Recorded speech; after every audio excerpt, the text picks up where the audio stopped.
আজকে বসে পড়েছি অলরেডি আড্ডা মারবো বলে। আজকে কোনো গুরুগম্ভীর টপিকে কোনো কিচ্ছু বলবো না, থিয়েটার নিয়ে গুরুগম্ভীর আলোচনাতে যাব না। আজকে শুধু জানবো তোমার কথা, কারণ তুমি থিয়েটারকে রিপ্রেজেন্ট করছো, একজন থিয়েটার কর্মী হিসেবে, নাট্যকর্মী হিসেবে থিয়েটারকে রিপ্রেজেন্ট করছো, এবং থিয়েটারে এই যে আসার যে পথ এবং এতগুলো বছর ধরে থিয়েটারকেই ভালোবেসে থেকে যাওয়া, তো এটা তো একটা জার্নি। এই জার্নিটা খুব একটা সহজ ছিল না, আই গেস।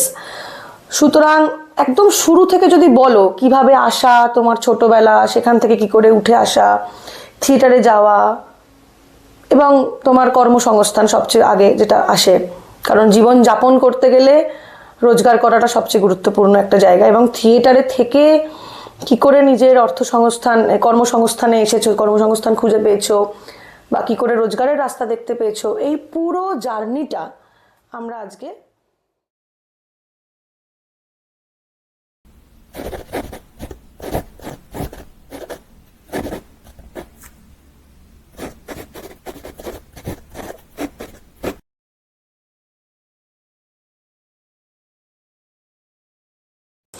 নমস্কার, আমি দেবারতী এবং আরও একটি পডকাস্ট নিয়ে আপনাদের সামনে আজকে চলে এসেছি। এবং আজকে যে বিষয়টা নিয়ে আমরা আলোচনা করব, বেসিক্যালি সেটা কোনো বিষয়ই নয়, বেসিক্যালি এটা একটা জার্নি। যে জার্নিটা সম্বন্ধে আমরা শুনবো একজন নাট্যকর্মী জয় মজুমদারের মুখ থেকে। ওই আজকে আমাদের বিশেষ অতিথি, এবং ওর মুখ থেকেই আজকে আমরা জানবো যে একজন নাট্যকর্মীর জীবন কীরকম হয়, তাদের জীবিকা কেমন হয়, এবং তাদের জীবন যাত্রা এবং যাপন কীরকম। নমস্কার, আমার নাম জয় মজুমদার, আমি থাকি আগরপাড়াতে। আমি একজন থিয়েটার কর্মী। আজকে এসেছি দেবরতী কাম রোদ্দুরের কাছে, তাদের আমন্ত্রণে এই পডকাস্টে আমার থিয়েটারে যাপন, আমার থিয়েটার নিয়ে কাজকর্ম সেসব নিয়ে আড্ডা করতে এবং গল্প করতে। জয়, আমরা আজকে বসে পড়েছি অলরেডি আড্ডা মারবো বলে। আজকে কোনো গুরুগম্ভীর টপিকে কোনো কিচ্ছু বলবো না, থিয়েটার নিয়ে গুরুগম্ভীর আলোচনাতে যাব না। আজকে শুধু জানবো তোমার কথা, কারণ তুমি থিয়েটারকে রিপ্রেজেন্ট করছো, একজন থিয়েটার কর্মী হিসেবে, নাট্যকর্মী হিসেবে থিয়েটারকে রিপ্রেজেন্ট করছো, এবং থিয়েটারে এই যে আসার যে পথ এবং এতগুলো বছর ধরে থিয়েটারকেই ভালোবেসে থেকে যাওয়া, তো এটা তো একটা জার্নি। এই জার্নিটা খুব একটা সহজ ছিল না, আই গেস।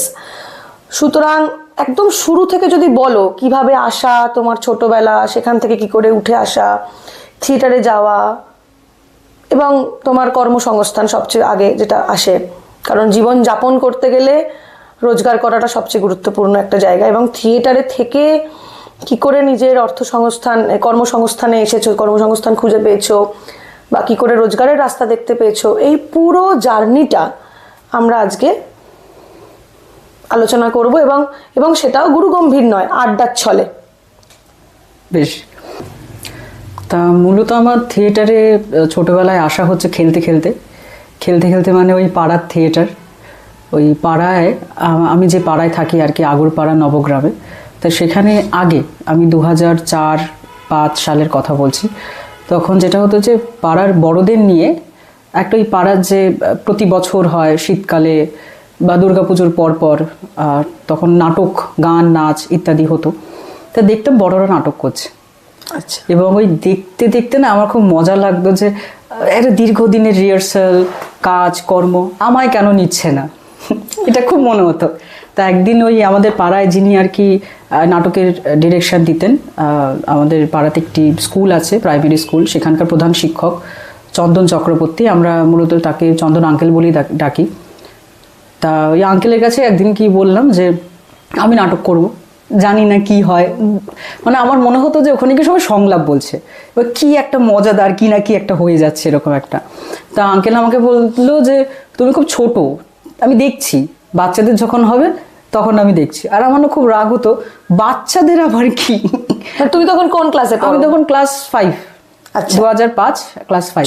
ছোট, বাচ্চাদের আবার কি, আমি যে বড়দের মাঝখানে আমাকে একটা নিয়ে নাও, ছোট্ট একটা কিছু দাও, কিন্তু আমি বলবো, ডায়লগ বলবো, মানে ডায়লগ আমাকে বলতেই হবে। তখন ভাবতাম যে ডায়লগ বলা মানেই হচ্ছে অভিনয় তখনই।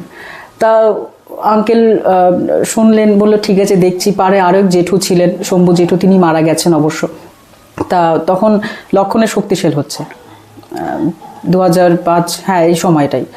তা হঠাৎ করে আমাকে বললো করবি, আমি বললাম হ্যাঁ কী ক্যারেক্টার।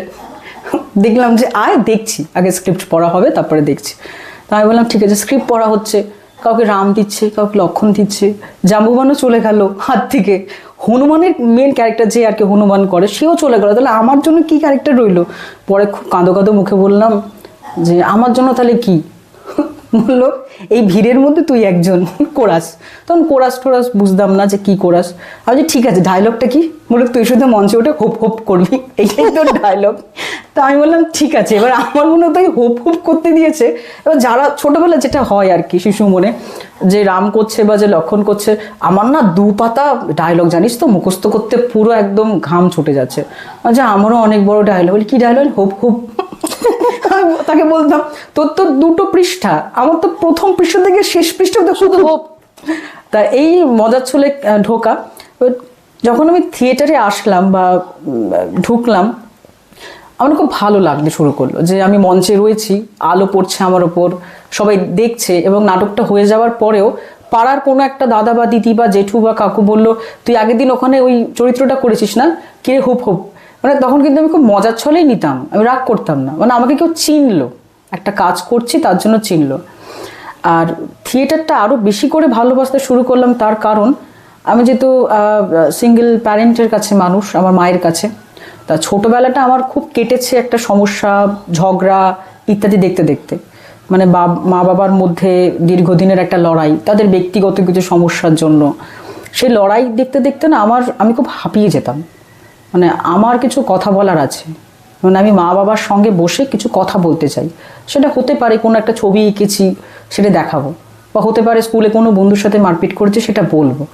তাই সেইটা আমার কোনোদিনও হয়নি। কখনো বাবা মাকে সামনে বসিয়ে একসঙ্গে 3 জনের কখনো না কথা হয়নি? যেটুখানি হয়েছে সেটা আরও ছোটবেলা, সেটা প্রায় স্মৃতিতে আছে, কিন্তু এখন মুছতে মুছতে যাচ্ছে। ভয়ঙ্করগুলো এখনো রয়ে গেছে, ভয়ঙ্কর যে স্মৃতিগুলো সেগুলো এখনো রয়ে গেছে। কিন্তু আমার বারবার করে থিয়েটার যেটা আমাকে হেল্প করেছে, যে আমার কথা বলার জায়গা, আমার মনের যে জিনিসগুলো যেগুলো আমি প্রকাশ করতে পারি, সেটা হয়তো আমি মঞ্চে গিয়ে করতে পারি। হয়তো আমি জানি না থিয়েটার কি, কেমন করে অভিনয় করে, মানে ছোটোবেলার কথা বলছি, কিভাবে করে, কেমন করে মঞ্চে দাঁড়াতে হয়, কিন্তু আমি কিছুই জানি না, কিন্তু আমার ভালো লাগছে। এবং আমি দেখেছি যে আমার খুব কান্না পাচ্ছে, আমি কোথায় গিয়ে কাঁদবো, বা আমার খুব রাগ হচ্ছে, সে রাগটা আমি কোথায় প্রকাশ করব। আমার কাছে যেন ওই মঞ্চটাই সব হয়ে উঠলো আস্তে আস্তে। তারপর আরও ক্রমশ বড় হয়েছি, বড় হতে হতে থিয়েটারটা বোঝবার চেষ্টা করেছি, এখনও করছি, এখনও শেখবার চেষ্টা করছি। তারপরে এরকমই চলতে চলতে বড় হই। মাধ্যমিক পরীক্ষা 2010, তখন আবার পাড়ায় নাটক। ওই মানে এমন এরকম যেটা হয়েছে যে আমি মানে অপেক্ষা করতাম, দুর্গাপুজো যা না আনন্দ করতাম তার থেকে বেশি আনন্দ পেতাম কবে পাড়ায় নাটকটা হবে, এবং ওই নাটকটা আমি কবে করব, সেটা তার জন্য একটা দীর্ঘ দিনের রিহার্সাল চলবে। হ্যাঁ, এবং এখানে খুব একটা ইন্টারেস্টিং কথা আছে, এই যে রিহার্সাল, যখন এই রিহার্সালটা হতো সবাই হয়তো খুব লেট করে আসতো, বা যেটা হয় আর কি, মানে হয়তো টাইম 4টে থেকে সবাই হয়তো 4:30 ঢুকলো, 4টে ঢুকলো, সবাই সবার কাজকর্ম সেরেই আসতো, যেহেতু পাড়ার থিয়েটার বা ওরকম করতাম। আমি সবার আগে যেতাম, কারণ আমার না বাড়িতে ভালো লাগতো না, যে আমি ওখানে গেলে আমার মনে হতো যে এইটা একটা পরিবার আমার কাছে, এখানে হয়তো সেই বন্ধুরা আসবে, এক্ষুনি কোনো একটা দিদি আসবে, সে হয়তো ওই টিফিনটা নিয়ে আসবে, মানে আমি ভাগ করে খাবো, বা আমারও যে টিফিনটা সেটা ভাগ করে দেবো। এরকম অনেক হয়েছে। মানে আমার যেহেতু বন্ধু খুবই কম, স্কুল পাড়া যারা হয়েছে তারা অনেক ক্ষেত্রে আমাকে খুব কি বলবো টিস করেছে। আমার মা বাবার যে সমস্যা, যে অশান্তি, সেসব নিয়ে আমাকে খুব টিস করেছে। রাস্তাঘাটে এমনকি স্কুলের বোর্ডেও লিখে রাখতো বিভিন্ন কথাবার্তা, সেগুলো আমাকে খুব কষ্ট দিত। এবং আমি খুব খুঁজতাম যে আমার একটা বন্ধু দরকার, এবং সেই বন্ধুটা আমি রিহার্সালে গিয়ে পেতাম, হয়তো কয়েক ঘন্টার জন্য। সেটাই আমার কাছে অনেক বড় পাওয়ার ছিল। মাঝে মাঝে এমনও হতো যে স্কুলে আমি হয়তো টিফিন নিয়ে গেছি, আমি টিফিনটা একজনকে ভাগ করে দিচ্ছি, এখানে আমার স্বার্থ ছিল, যতক্ষণ ওর সাথে টিফিনটা ভাগ করবো আমার বন্ধু হবে, কালকে দুজনের কথা হবে। এই কথা বলাটা না আমার জীবনে বড় অভাব ছিল আর কি, মানে কথা বলার সাথী আর কি খুঁজতাম। মায়ের সাথে বিশেষ কথা হতো না?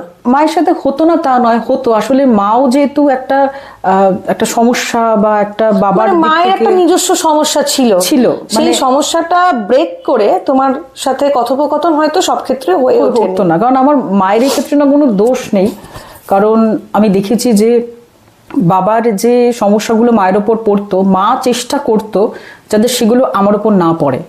এবং আজকে আমি যতটুকু করছি, মানে এখনো চেষ্টা করছি, বা এই যে পড়াশোনা করলাম, কথা বলতে পারছি তোমার সঙ্গে এখানে বসে যে আমি কথা বলছি, এই সাহসটা কিন্তু আমার মায়ের জন্যই। অবভিয়াসলি মানে আমার কাছে মা হচ্ছে বন্ধুর মতো, তার সাথে আমি এখনো ঝগড়া করি, তুমুল অশান্তি। আমার মায়ের সাথে আমার বিরাট ঝগড়া, মানে উঠতে বসতে ঝগড়া হয়, কোনো কিছু একটা শুরু হতে হবে জাস্ট, তারপর সেটা যে কোথায় গিয়ে থামবে তার কোনো সীমা পরিসীমা খুঁজে পাওয়া যায় না। আমার মনে হয় ঝগড়াটা খুব ইম্পর্টেন্ট, খুব ইম্পর্টেন্ট, কারণ সবসময় ভালোবাসা থাকে না, ওর সমস্যা। ঝগড়া মানেই পিছু টান। একদমই তাই, ঝগড়া মানে পিছু টান। তা যাই হোক, এইভাবেই দিন চলছিল। তা এই মাধ্যমিক উচ্চ মাধ্যমিক দিতে যাব ক্লাস 12, 2012 সাল। আমার মনে আছে যে আমাদের স্কুলের একজন ইংরেজি শিক্ষক আছেন, মুক্তিপদ মহাপাত্র মহাশয়। তিনি বললেন যে স্কুলে এবার নাটক হবে। আবার আমি ওরকম হাত তুলে রইলাম, আমি করব।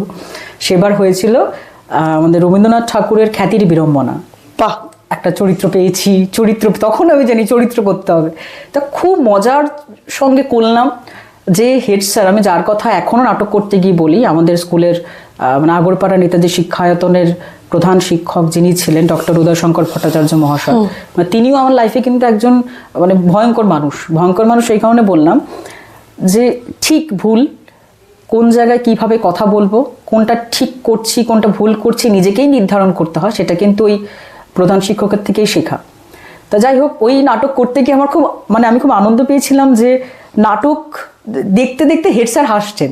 মানে আমার কাছে না ওটা পরম পাওয়া, মানে যাকে আমি খুব ভালোবাসি সে আমার এই অভিনয় দেখছে এবং হাসছে, আমার খুব ভালো লাগার একটা জায়গা। তারপর এইভাবেই চলে আর কি, চলতে থাকে।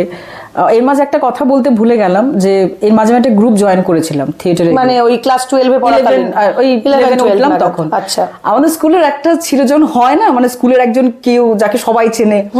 তা ক্লাস 11 এক দাদা ছিল, যার কথা না বললে আমার অন্যায় হবে।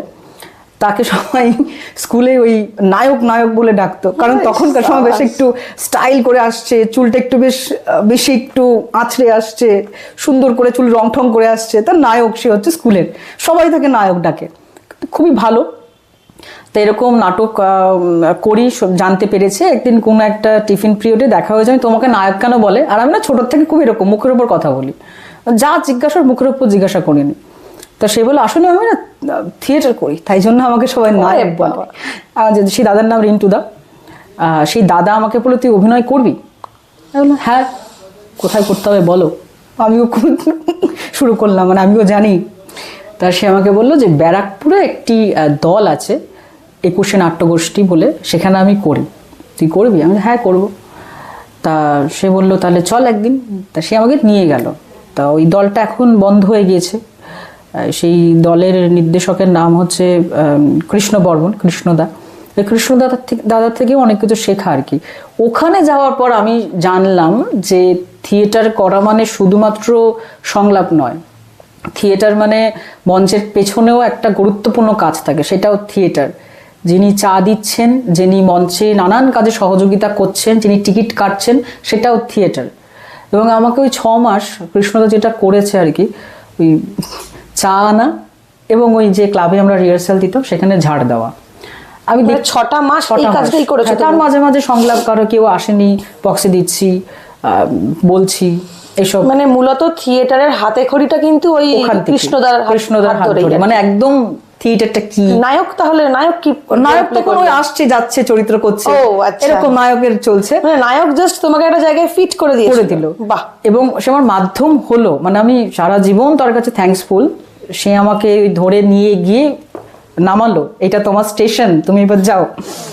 তা যাই হোক, ওখানে ওই কৃষ্ণদা আমার সাথে কথা হতো, যেহেতু আমি ছোটোর থেকে ওই বললাম যেহেতু আগেই যে একা একা বড় হওয়া, একা মানে মা বাবা দুজনেই আছে তবুও একা আর কি এরকম। তা কৃষ্ণদা আমাকে অনেকটা সাহায্য করেছে মানসিকভাবে।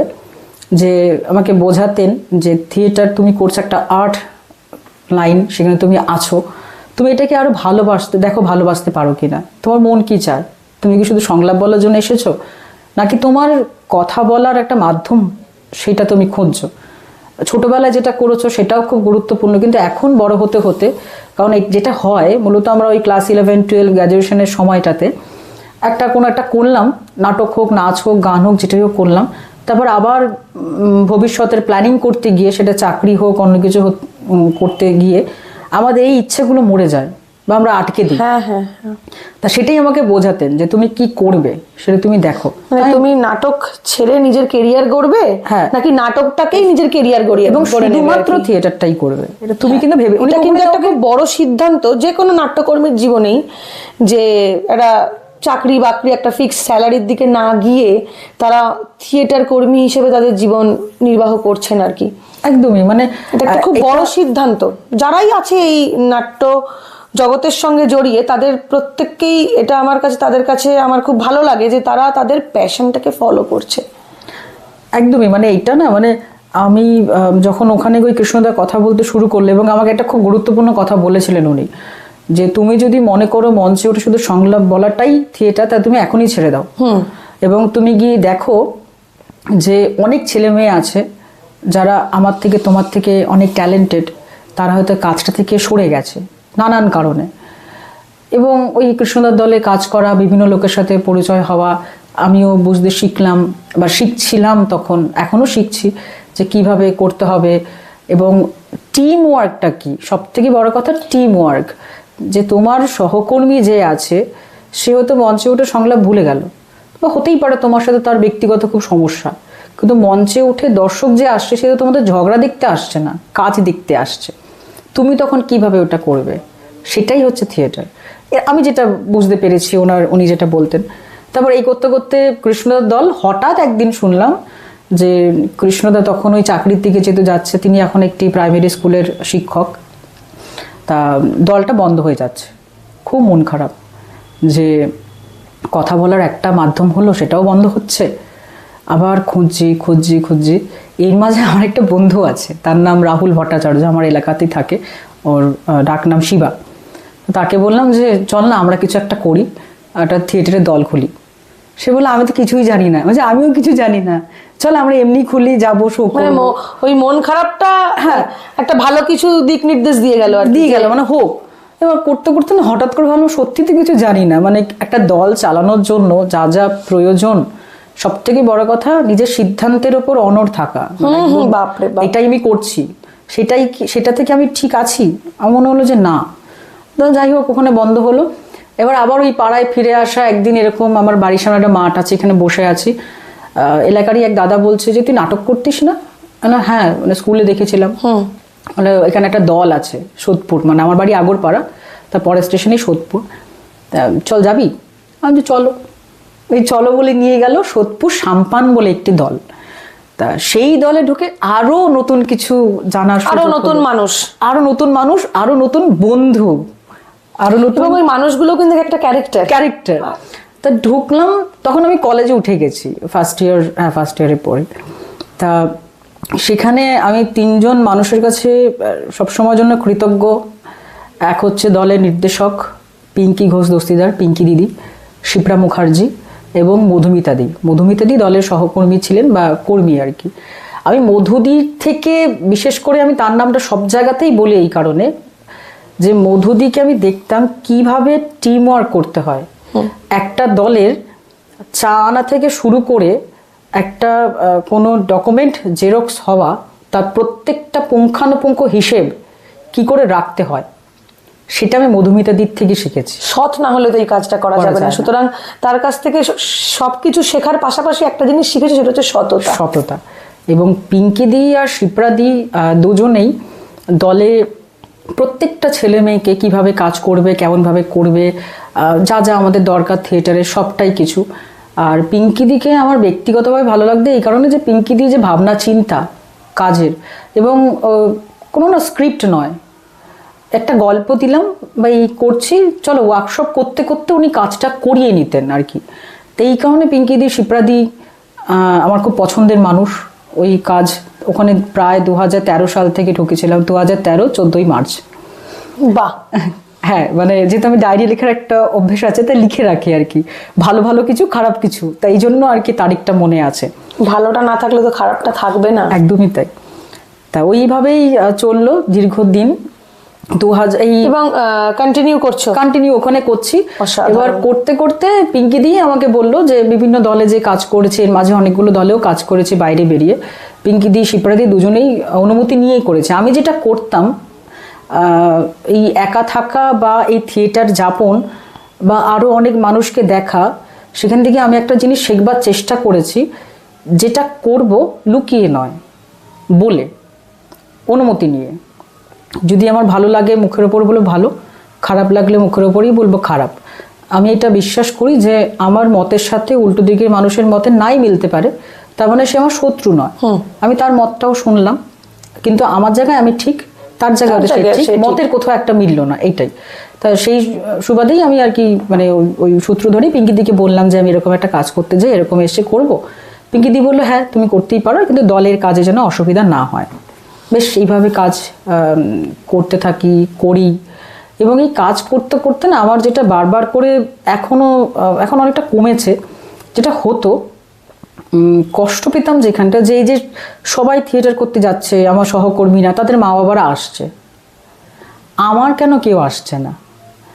মানে আমার নাটকটা হচ্ছে মঞ্চে, দর্শক আসনে কেন আমার পরিবারের একজন নেই? মানে মাও নেই, বাবাও নেই, মার কিছু করার নেই। মা আসলে, মাকে তো কাজে যেতেই হবে। মা যদি কাজটা না করে, না করতো, তাহলে আমি পড়াশোনা কি করে করতাম? এবং তার মাঝে আমিও অনেক কাজ করেছি বিভিন্ন, সেটা ওই হতে পারে যে পড়ানো থেকে টিউশনি বা সেলস পার্সনের কাজ বা এনজিওর কাজ, সেটা আমার পড়াশোনার মাঝে মাঝে করতে করতে আমি গেছি। মার কাছে বকাও যার সূত্রে তোমার সঙ্গে আমার আলাপ। হ্যাঁ, একদম। এবং এইটাই আর কি চলতে থাকে। তো আমার একটা কষ্ট হতো, তারপর মনে হতো ঠিক আছে, করছি তো, দর্শকই তো আমার সবকিছু, দেখাচ্ছি, দেখি। এইভাবে থিয়েটারটাকে তুমি যে তোমার মানে কেরিয়ার বানাবে, এটা তো ছোট থেকে নির্ধারণ করা ছিল না, ওই যে খেলতে খেলতে খেলতে খেলতে হয়েছে। তো কখন তোমার মনে হলো যে আমি থিয়েটারটাই পারবো, আমি ওটাই করব, ওটাই আমার একমাত্র রোজগারের পথ হতে পারে? এইটা কখন মনে হলো যে আমি আর অন্য কিছু পারবো না, বা অন্য কিছুকে আর ভালোবেসে আঁকড়ে ধরার মতন আর কিছু আমার কাছে নেই, একমাত্র থিয়েটারই আছে যে আমাকে বাঁচতেও শেখাবে, আবার আমাকে কর্মসংস্থানও করবে আমার? হ্যাঁ, মানে আমি যখন সাম্পানে ঢুকি, সাম্পান নাট্য দলে, সেখানে ঢুকবার পর আমি দেখি যে যেভাবে কাজ হতো ওখানে, আমার জানি না কেন এটা মনে হয়েছে যে এই কাজটা করেও আমি বিভিন্ন জায়গায় মানে যেতে পারি ইন দ্য সেন্স এই কাজের মাধ্যমে বিভিন্ন প্ল্যাটফর্মে আমি যেতে পারি। মানে কাজটা তোমায় আরো 10টা একদমই। এবং এটা করেও একটা পেশা হতে পারে। তার কারণ হচ্ছে পিঙ্কি দি হচ্ছে খুব পজিটিভ পার্সন একজন। আর সেখান থেকে এই তার কথাবার্তা, তার থেকে কথা শোনা, আমাদের ঝগড়াও হয়েছে প্রচুর, মানে আমরা প্রচুর ঝগড়াও করেছি, আবার একসঙ্গে চায়ের দোকানে সঙ্গে তোমার অন্তর অন্তর ঝগড়া হবে, সেই তোমার জীবনের সবচেয়ে বড় পিছুটান এইটা। আর তারপরে আরো চলতে চলতে চলতে এই 2024 সালে যদি আমি বলি যে খুব বিশ্বাস করেছে একদম গভীরভাবে যে এইটাই করব, মানে এই 2024 আমি জানতে চাই। একটা লং জার্নি, যেখানে তুমি একদম ছোট্টবেলা থেকে নাটক খেলার ছলে ঢুকেছো, এবং তারপরে এতগুলো বছর নাটক করেছো, স্কুলে করেছো, বিভিন্ন নাট্য দলে করেছো, তারপরে এতগুলো পথ পেরিয়ে এসে, এত বছর পেরিয়ে এসে 2024-এ দাঁড়িয়ে তোমার মনে হয়েছে যে আমি এই থিয়েটারটাই করব? হ্যাঁ, মানে একদম গভীরভাবে, যে আর কিছু না। তার পেছনে কি কারণ? তার পেছনে কারণ হচ্ছে লাকিজি গুপ্তা, লাকি দাদা। হ্যাঁ, লাকি দাদা একটা নাটক করেন, মা মুঝে টেগোর বানাদে, সেটা সারা ভারতবর্ষ ঘুরে উনি করেন। তা লাকি দাদার সাথে আমার আলাপ হলো 2024 সালের 4 জানুয়ারি মুক্তাঙ্গনে একটি নাটকে তিনি মানে সেখানে উনি ইনভাইটেড ছিলেন, নাটক করতে এসেছেন। তো আমি দেখবার পর মনে হলো একটু কথা বলি। ও এর মাঝে একটা কথা বলতে ভুলে গেছি, আমি 2021 সালে একটি দল করি, ও নিজের দল, নিজেদের দল, সেটা হচ্ছে আগরপাড়া কথক আর্ট অ্যান্ড কালচার বলে। কারণ এটার সমস্ত ডিটেলস আমি তোমার ফেসবুকে দেখতাম বা হোয়াটসঅ্যাপে দেখতাম মানে এইটা এইবার যে করেছি, এটা কোভিডে আমার মনে হয়েছে যখন বাড়িতে বসা, আসলে আমরা যখন খুব একা হয়ে যাই, আরো একা হয়ে যাই, তখন মনে মাথা থেকে অনেক ভাবনা কিছু বেরোয়, প্রচুর। তো ওই লকডাউনে এবং কোভিডের সময় ঘরে বসে যখন ছিলাম, নানান কিছু মাথার মধ্যে দিয়ে আর কি চলতো, সেটা আমি লিখতাম। আর আমার লেখাটা না ওই মানে পয়েন্ট করে করে, মানে আমি কখনো গুছিয়ে লিখতে পারি, আমার ম্যাগাজিনে পাঠিয়েছিলে, গুছিয়ে লিখতে পারি না। এবং এই লিখতে যাওয়ার জন্য সময় আর কি বিশেষ করে যে মানুষটার সাহায্য নিই, সেটা আমার এক দিদি, সেটা হচ্ছে সোমা মল্লিক, সোমাদি। তিনি একজন নৃত্যশিল্পী। তা ওই সোমাদি আমাকে খুব হেল্প করে এই গুছিয়ে দেওয়ার ব্যাপারে।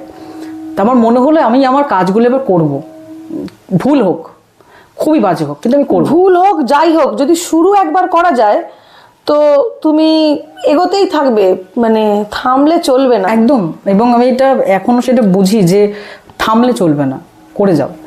তা এই কাজ করছিলাম, তো ওই লাকিদার সাথে যখন দেখা হলো, আমি ভাবলাম যে কি কথা বলি, যেহেতু উনি একটা অভিজ্ঞ মানুষ, আমার মনে হলো যে আমি আমার দলটা নিয়ে একটু কথা বলি, যদি কিছু জানতে পারি, আমি কি ধরনের কাজ করি সেটা যদি ওনাকে জানাতে পারি। তখন লাকিদাকে বললাম যে আপনার কাজ আমি আগেও দেখেছি, আবারও দেখতে চলেছি, এবং যদি আমার একটা দল আছে সেই বিষয়ে আপনার সাথে একটু পরামর্শ নেওয়া ছিল। উনি বললেন বেশ, নাটকের পর আমরা কথা বলছি। এবং ভদ্রলোক খুবই হাম্বল এবং মানে খুবই সহজ সরল। মানে আমি অনেক মানুষকে দেখেছি, লাকিদাকে আমি যখন দেখলাম ভেবেছিলাম খুব গম্ভীর একজন কেউ হবে, খুব রাগী কেউ হবে, কিন্তু পুরোটা উল্টো, সহজ সরল। এত মানুষকে দেখলেই বোঝা যায় যে উনি খুব ডাউন টু আর্থ, একদমই। মানে এবং লাকিদা যখন আমাকে বললেন একদিন দেখা করো, কথা বলছি, সেইভাবে আর কি গল্পের ছলে ঢুকি। তারপরে তো এখন উনি যে নাটকটা করেন মাহমুদী টেগোর বানাদেন, সেটা এখন বাংলায় অনুবাদ করে করছে, এবং তারই নির্দেশনায়, তারই সহযোগিতায় করছি, এবং এটা এখন যদি প্রসেসে আছে এবং এখন আমিও শিখছি, তাই ওটা নিয়ে আমরা আরো একদিন আলোচনা করব। অবশ্যই হবে।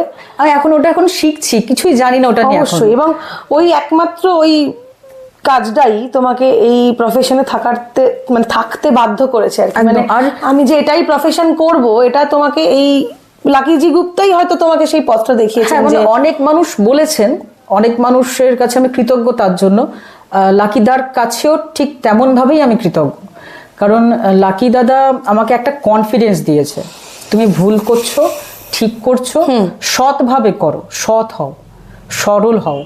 মানে এই যেটা বলেছে আমাকে, যেটাই করো না কেন, তুমি যে প্রফেশনেই থাকো না কেন, সেই প্রফেশনের প্রতি তোমাকে সৎ থাকতে হবে, তা না হলে তুমি কোনো প্রফেশন নিয়ে তুমি এগোতে পারবে না, তাই না? একদম।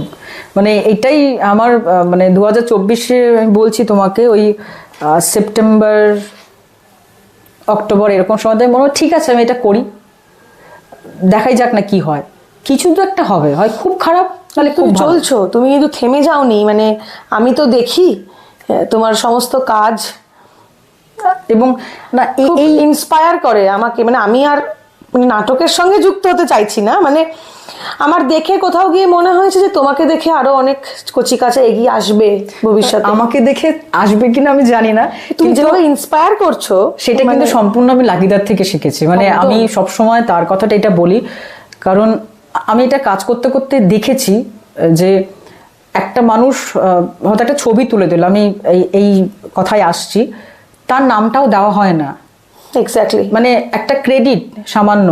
কিন্তু আমি লাকি দাদাকে দেখি যে প্রত্যেকটা মানুষকে সম্মান করা উচিত। মানে এইটা না আমাকে খুব উৎসাহ দেয়। ভালো মানুষ না হলে ভালো কাজ করা যায় না। তাই আমি সবসময় লাকিদার কথা এটা বলি, এবং আরো যে মানুষদের কথা বললাম তারাও রয়েছেন থ্রু আউট ইউর জার্নি। তুমি যাদের সাথেই দেখা করেছো বা যাদের সাথে কাজ করেছো, প্রত্যেকেই তারা ভালো মানুষ। একদম। তারা ভালো মানুষ না হলে তুমি তাদের থেকে ভালোটা নিতে পারতে না, বা তাদের থেকে ভালোটা নিয়ে জীবনে এগিয়ে যেতে পারতে না।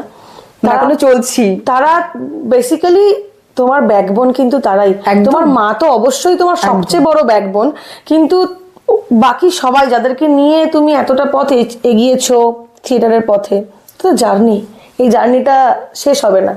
যতদিন তুমি থাকবে ততদিন এই জার্নিটাও থাকবে, এবং ততদিন তুমি ডে বাই ডে আরো বেশি আরো ভালো মানুষে পরিণত হতে পারবে। মানে ভালো মানুষ হওয়ার তো কোনো সীমা পরিসীমা নেই। না। যত ভালো মানুষ হবে, যত সৎ থাকবে নিজের প্রতি, নিজের কাজের প্রতি, দেখবে প্রতিদিন নিজের মাথায় না বিভিন্ন ধরনের চিন্তা ভাবনা আরো বেশি জমা হবে। তখন মনে হবে আজ এটা নতুন করছি, কালকে আর একটা নতুন কাজ করি। মানে তোমার থামতে ইচ্ছে করবে না। ঠিক। এই থামতে ইচ্ছে না করাটাই কিন্তু প্রমাণ করবে যে তুমি সত্যি বেঁচে আছো। একদম বেঁচে আছি।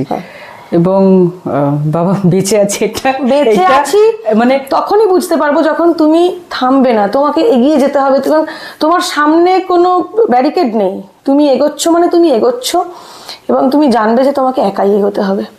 মানুষজন যারা তোমাকে কিছুটা পথ ধরে এগিয়ে দিয়েছে, বাকি রাস্তা কিন্তু তোমাকে একা হাঁটতে হবে। ঠিক। তখন কিন্তু আশেপাশে তুমি কিচ্ছু নেই, জাস্ট ফোকাস একটা দিকে, এবং এটাই প্রমাণ করবে যে সত্যি তুমি বেঁচে আছো। মানে আমরা প্রত্যেকেই যারা কাজের মধ্যে থাকি তারা এটা মনে করি যে হ্যাঁ কাজটা করছি বলেই আমি আছি। মানে আমি যে কাজ করি, আমার কাজ ব্যতীত আমি না, আমি নিজেকে ভাবতেই পারি না আমি আমার কাজ করছি না। সেরকম থিয়েটার মানে থিয়েটারে অনেক মানুষজন আছে, এটা বড় পরিবার, থিয়েটার একটা বড় পরিবার। কিন্তু আমার তোমায় দেখে মনে হয় তুমি আছো তাই থিয়েটার আছে। এই না না এই বাবা না, এটা সত্যি আমার মনে হয়, কারণ তোমার সঙ্গে তো আমার থিয়েটার নিয়ে আলোচনা বোধহয় এটা সেকেন্ড টাইম হচ্ছে, ক্যামেরার সামনে প্রথমবার।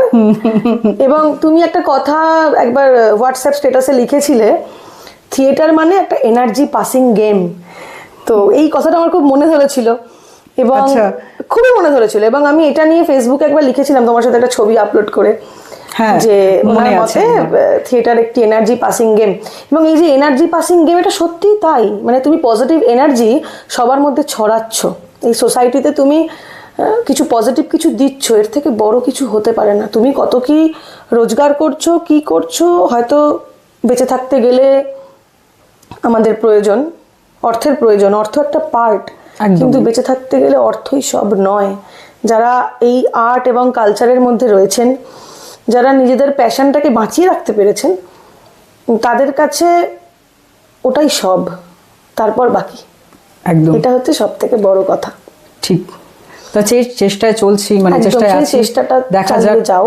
এবং এই এনার্জি পাসিং গেম যে বললে না, মানে এই এনার্জি পাসিং গেমটাও কিন্তু আমার লাকিদার থেকেই শেখা। বুঝতে পেরেছি। আমি সবসময় এটা মনে করি যে এখন যারা থিয়েটার করছে এখন বা পরে, এটা নয়, আমার সবসময় এটা মনে হয় যে অনেকেই আমাকে বলে, আমার কাছের বন্ধুরা যারা রয়েছে, আমি কি খুব অহংকারী হয়ে গেছি, আমি কি খুব ঘ্যাম দেখাচ্ছি, সেটা নয়। আমি তাদেরকে একটা কথাই বলি যে আমি প্রথমত কিছু না, আমি শিখছি, শেখার চেষ্টা করছি, এবং বারবার আমরা তো মানুষ, যদি কখনো এটা হয় বা আসে, আমি এটা মনে করাই নিজেকে, হয়তো আমার থেকেও আরো অনেক ভালো মানুষ ছিল বা ভালো আর্টিস্ট ছিল, সে তো ছবি তুলতে ভালোবাসতো, সে হয়তো কবিতা লিখতে ভালোবাসতো, কিন্তু সে হয়তো এখন সময়েরই বলবো নাকি তার পরিস্থিতি বলবো, সে হয়তো এই কাজটা তার নেই, সে তো অন্য পেশায় রয়েছে। তাহলে আমি কে? এবং রামকিঙ্কর বেজের যে জীবনী আছে বা যে বই আছে, আমি না এটা ওই ক্লাস 11-12 পড়তে ভালোবাসি, পড়ি, মানে ভালো হোক খারাপ হোক ভালোবাসি তাই পড়ি। এবং এই পড়তে পড়তে না অনেক মানুষের সম্পর্কে জানতে শুরু করি আমার মতন করে, এবং সেই জানাটা না আমাকে এই জীবনে এগোতেও অনেকটা সাহায্য করছে, বা এখনো করে চলেছি, তাদেরই এখনো এগোচ্ছি আর কি, চেষ্টায় আছি। জানি না কি হবে ভবিষ্যতে, ভবিষ্যৎ নিয়ে এখন ভাবতেও চাই না, বর্তমানটাই আমি খুব বাঁচি এবং মনে করি বর্তমানটাকেই আমার, বর্তমানটাই সব, কারণ অতীত ছেড়ে এসেছি, একদম ভবিষ্যৎ দেখতে পাচ্ছি না। ঠিক। সুতরাং এই যে সময়টা আমরা কাটালাম এতক্ষণ ধরে, এই সময়টাই সব, এটাই থেকে যাবে। এবং এটা যে আমরা একটা মানে রেখে দিতে পারছি, এটা যদি আমরা ক্যামেরার আড়ালে করতাম, এই যে আজকের কথোপকথনটা কিন্তু থাকতো না। ঠিক। এটা যে আমরা একটা ডকুমেন্ট করে রেখে দিচ্ছি, এটা অনেক বছর পরে হয়তো তুমি যখন আবার দেখবে, তখন মনে হবে যে না অমুক দিন অমুক সময়ে আমরা এরকম একটা খুব সুস্থ আলোচনা করেছিলাম। এই সুস্থ আলোচনা প্রসঙ্গে একটা কথা মনে পড়লো, সুস্থ আলোচনা করার জন্য সুস্থ মানসিকতা দরকার হয়। একদম। এবং এই সুস্থ মানসিকতা কোথা থেকে তৈরি হবে? পরিবেশ থেকে, বা আমি যে সমাজে রয়েছি সেখান থেকে। সমাজটাই তো কলুষিত টু সাম এক্সটেন্ট। হ্যাঁ আছে, তার মধ্যে ভালো আছে। যেমন আমার একটা ছোট্ট ঘটনা মনে পড়ছে, আমি শেয়ার করছি এই কথা প্রসঙ্গেই। সেটা হচ্ছে যে আমি দমদমে 2022 সালে কোন একটা জায়গায় কাজ করতাম, সেই জায়গার আমি নাম নিচ্ছি না। সেই জায়গায় আমরা 15-16 জনের টিম ছিলাম। তো তিনি যেখানে আর কি একজন অ্যাসিস্ট্যান্ট ডিরেক্টর সম্ভবত নাটকেরই নির্দেশনা দিচ্ছেন, এবং আমরা রিহার্সালে ছিলাম, কাজ করছি। আমার কস্টিউমের কোনো একটা পার্ট, মানে মুকুট সম্ভবত, রিহার্সাল করতে করতে বারবার খুলে যাচ্ছে, এবং আমরা এটাই ছোটোর থেকে শিখেছি বা বুঝেছি যে রিহার্সালেই সব ভুলটা করো, রিহার্সালেই সবটা দেখে নাও। তো বারবার করে পড়ে যাচ্ছে। তিনি আমাকে বকা দিয়েছেন, সেটার জন্য আমার কোনো সমস্যা নেই, কারণ এর আগে যে দলে কাজ করেছি বকাও খেয়েছি, মারও খেয়েছি। কিন্তু সেই ভদ্রলোক, মানে আমি ভদ্রলোকই বলবো তাকে এখনো, আমাকে বিশ্রীভাবে একটি কথা বলেন।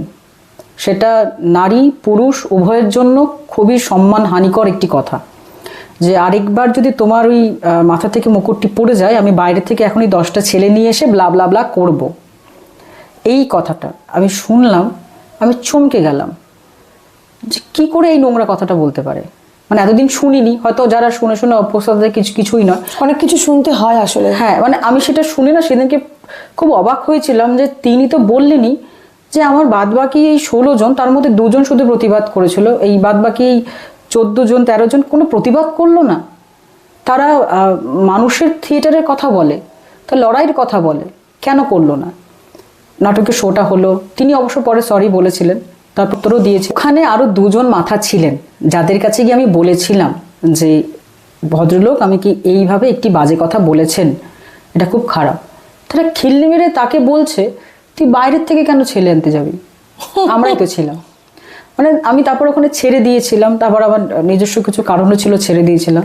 সেটা আমাকে এখনো মাঝে মাঝে না খুব মনে করায়, নাড়া দেয় যে এইভাবেও খারাপ কথা বলে।